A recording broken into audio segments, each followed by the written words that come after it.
सुगवा ऐसन मम्मी पोसले रहू हो मछरिया ऐसन पापा बेची देलन हो मछरिया ऐसन पापा बेची देलन हो।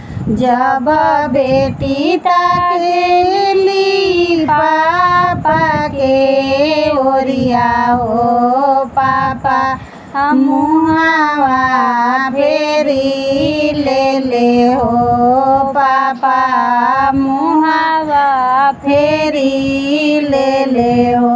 अब कात केलू बेटी हमारा ओरिया हो खेतवा बधरिया बेचवाइए देलू हो खेतवा बधरिया बेचवाइए देलू हो। सुगवा ऐसन चाची पोसले रहू हो मछरिया ऐसन चाचा बेची देले हो मछरिया ऐसन चाचा बेची देलन हो। जब बेटी ताकेली चाचा के ओरिया हो चाचा मुहावा फेरी ले हो चाचा मुहावा फेरी ले हो।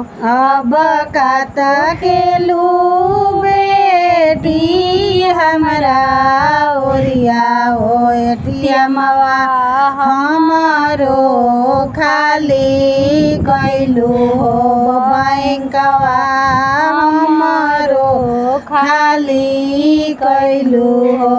सुगवा ऐसन भाभी रखले रहू हो मछरिया ऐसन भैया बेची देले हो मछरिया ऐसन भैया बेची देले हो। जब बहिनी देखेली भैया के ओरिया हो भैया मुहावा फेरी ले हो भैया मुहावा फेरी ले।